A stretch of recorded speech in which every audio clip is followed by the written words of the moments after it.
కదిరి నియోజకవర్గం చాలా వెనుకబడిందని, రోడ్డు సౌకర్యం, సాగు, తాగునీటి సౌకర్యం లేక ప్రజలు ఇబ్బందులు పడుతున్నారన్నారు కదిరి టీడీపీ అభ్యర్థి కందికుంట వెంకటప్రసాద్. ఉపాధి లేక కదిరి ప్రజలు తమిళనాడు, కర్ణాటక రాష్ట్రాలకు వలస వెళ్తున్నారని ఆయన అన్నారు.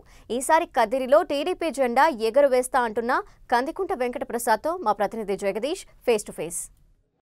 బడుగు బలహీన వర్గాల ఆశాజ్యోతి బీసీ కులాల్లో తనకంటూ ఒక ప్రత్యేక స్థానాన్ని సంపాదించుకున్నారు కదిరి టీడీపీ అభ్యర్థి కందికుంట వెంకటప్రసాద్. ప్రస్తుతం కదిరిలో నియోజకవర్గంలో టీడీపీ ఎన్నికల ప్రచారం కొనసాగిస్తున్నారు. ప్రజల నుంచి ఎలాంటి స్పందన లభిస్తుంది, ఏ సమస్యలు తాము దృష్టికొచ్చినాయనే విషయాలు తనని తెలుసుకునే ప్రయత్నం చేద్దాం.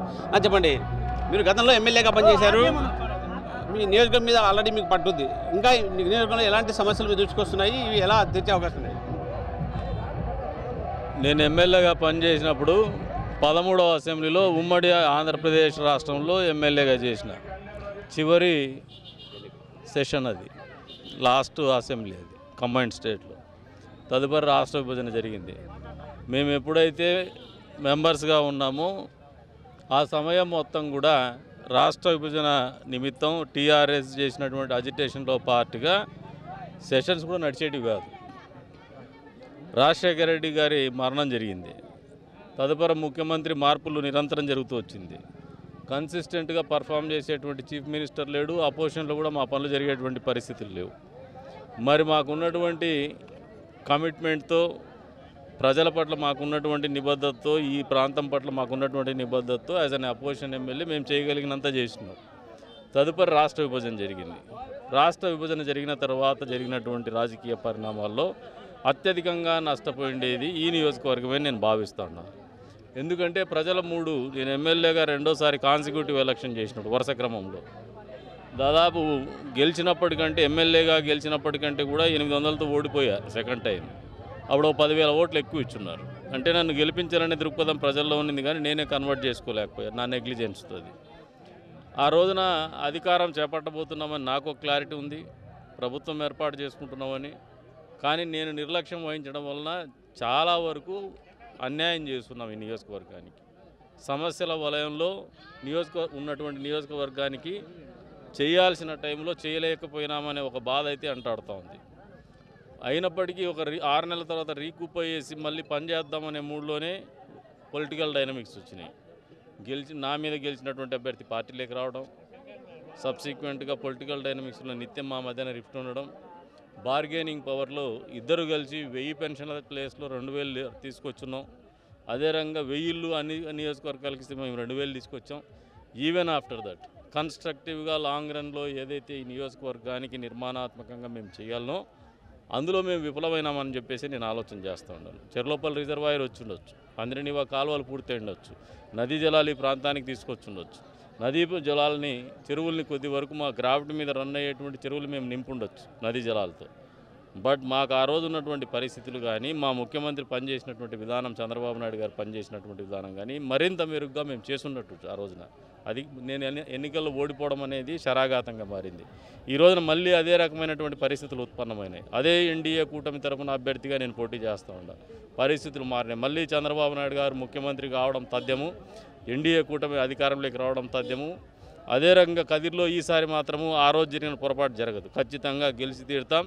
ఏదైతే మా వంతుగా మనసులో నిరంతరం వెంటాడుతున్నాయో, ఈ నియోజకవర్గానికి నేను చేయవలసినంత స్థాయిలో నేను చేయలేకపోయినా అనే కొరత నా మనసులో ఉందో అది పూర్తి స్థాయిలో తీర్చుకునే విధంగానే చేస్తాను. అంటే అరకొరగా చెప్పడం లేదు, క్లారిటీతో చెప్తున్నా.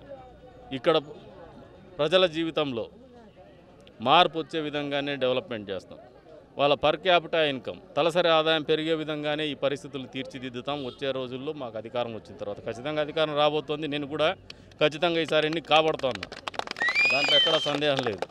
ఖచ్చితంగా ఈ నియోజకవర్గము ఇంతవరకు కోల్పోయేటువంటి హక్కులన్నీ కూడా, అభివృద్ధి పనులన్నీ కూడా, గత 15 సంవత్సరాలుగా కుంటుపడినటువంటి అభివృద్ధి పనులు కావచ్చు, ఈ 4 సంవత్సరాల 9 నెలల్లో అన్యాయం అయిపోయినటువంటి పరిస్థితులు కావచ్చు, అన్నీ వడ్డీతో సహా రాబట్టుకొని మా నియోజకవర్గాన్ని అభివృద్ధి పదంలో తీసుకోవడానికి ఒక సంకల్పంతోనే ముందుకు పోతున్నామని చెప్తున్నాము. నియోజకవర్గంలో చూసుకుంటే ఎక్కడ చూసినా డెవలప్మెంట్స్ ఎక్కడెక్కడ ఆగిపోయి, రోడ్లు లేవు, కలిసి గ్రామాలకు రోడ్లు లేవు, తాగునీరు సాగునీరు సమస్య కూడా ఎక్కువగా ఉన్న పరిస్థితిలో మీకు ఈసారి ఎమ్మెల్యేగా అవకాశం ఉంది. ఎలాంటి చర్యలు తీసుకుంటారు? ఈ రోజున సీసీ రోడ్లు అన్ని గ్రామాల్లో ఉన్నాయంటే గత ప్రభుత్వ హయాంలో నేను తీసుకున్న చొరవ అది.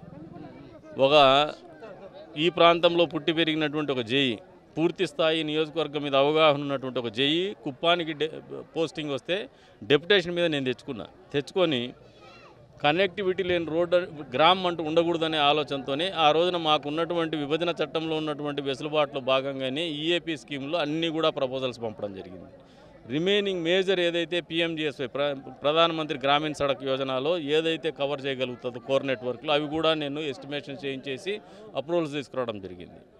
ఆ పనులే ఇప్పుడు ఈ ప్రభుత్వంలో ఈయన చేయగలిగినారు, కానీ ఈయన కొత్తగా తెచ్చిన శాంక్షన్స్ ఏమి లేవు. ఈ రోజున ఏసీసీ రోడ్డు వేసినా కూడా అవన్నీ మా ప్రభుత్వం హయాంలోనే. ఆయన కదిరి రాయచూట్ రోడ్డు ఈ ప్రభుత్వ హయాంలో తెచ్చినారు. దాన్ని ఏమన్నాడో ఏమనుకున్నాడో తెలియదు, కానీ ఈరోజు నరకం చూస్తున్నారు ఈ 2 మండలాల ప్రజలు కూడా. అనునిత్యం కూడా ఇబ్బంది పడుతున్నారు. ప్రచార నిమిత్తం మేము రావాలన్నా కూడా ఇబ్బంది పడేటువంటి పరిస్థితులు. దాన్ని పూర్తి చేయాలనే సంకల్పం ఉంది. అదే రకంగా ఈ మండలంలో చెరువులకు నీళ్ళు ఇచ్చేటువంటి కార్యక్రమం కుంటుపడింది. ఎందుకంటే పై స్థాయిలో ఉంది, ఇది గ్రావిటీ మీద రన్ అవ్వదు వాటర్. మొబైల్ లిఫ్ట్ ద్వారా అయినా చెరువులు నింపాలనే ఆలోచనతో మేము గత ప్రభుత్వ హయాంలో ఉన్నాం. అది దానికి ఈయన ఏదో శాంక్షన్ తెచ్చిన అంటున్నారు. మరి అది ఎంతవరకు ఫీజిబిలిటీ ఉందో నాకు తెలియదు. బట్ మేమంటూ వచ్చే రోజుల్లో ఈ గాండ్లపెంట మండలం, ఎన్పీకుంట మండలంలో ప్రతి చెరువుకు కూడా నీళ్ళు అందించేటువంటి కార్యక్రమం మొదటి సంవత్సరంలోనే పూర్తి చేయబోతున్నాం. ఖచ్చితంగా ఈ రైతాంగాన్ని ఆదుకుంటాం. తాగునీటి ఎద్దడి అనేది చాలా తీవ్ర స్థాయిలో ప్రతి గ్రామంలో కనపడుతూ ఉంది. ఈ తాగునీటి ఎద్దడి ఎందుకు వస్తుందో ఒక్కసారి పాలకులు ఆలోచన చేయాలా, సమాధానం చెప్పాలా. కందికుంట అంటే కమిట్మెంట్ లీడర్, ప్రజలకు మాటిస్తే ఎంతవరకు తెగిస్తాడు. అలాంటి లీడర్ 2 సార్లు ఎందుకు ఓడిపోవాల్సి వచ్చింది? ఒకసారి నేను నిర్లక్ష్యం చేసిన, నా నిర్లక్ష్యంతో మా కార్యకర్తలు కూడా ఆయన గెలిచిపోయినాడని, ఆయన హ్యాపీగా ఉన్నాడని వాళ్ళు పడుకున్నారు. ఎవడో పులితోక కుక్క కొరుకుతుందంటే కొరికించుకున్నాం. రెండోసారి మేము పొలిటికల్ డైనమిక్స్లో మేము ఏదైతే వ్యవహరించినటువంటి తీరు ప్రజలకి బహుశా ఆమోదయోగ్యం కాలేదు. రాష్ట్ర వ్యాప్తంగా కూడా జగన్మోహన్ రెడ్డి చెప్పినటువంటి మాయమాటలు కూడా నమ్మినటువంటి పరిస్థితులు వెరసి మేము ఎన్నికల్లో ఓడిపోవడం జరిగింది.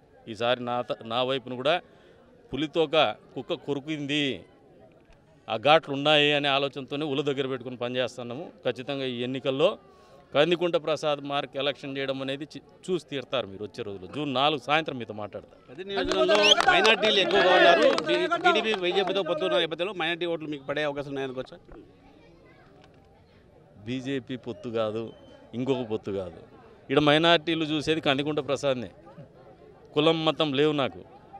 కులాలకు మతాలకు అతీతంగా చూసేవాడే నాయకుడు అంటారు. ఒక నాయకుడిగా నిలబడగలిగినటువంటి సత్తా సాధించుకోవాలంటే ఒక జీవితం పోగొట్టుకోవాలి. అది నేను పోగొట్టుకున్నానే అనుకుంటున్నా.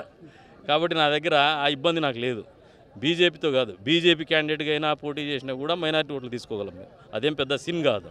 బీజేపీని బూచిగా చూపించి ఎవరైతే మాట్లాడుతున్నారో ఈ నియోజకవర్గంలో వాళ్ళందరూ కూడా తెలుగుదేశం పార్టీకి వ్యతిరేకంగా వైఎస్ఆర్సీపీ పార్టీకి ఓటేయాలనే ఆలోచనతో ఉన్నటువంటి ఓటర్లే, కానీ మా ఓటర్లు మాకున్నారు. మైనార్టీల్లో న్యూట్రల్ ఓటర్స్ మాకున్నారు, వ్యాపారస్తులు వాళ్ళు మాతో ఉన్నారు మైనారిటీస్లో.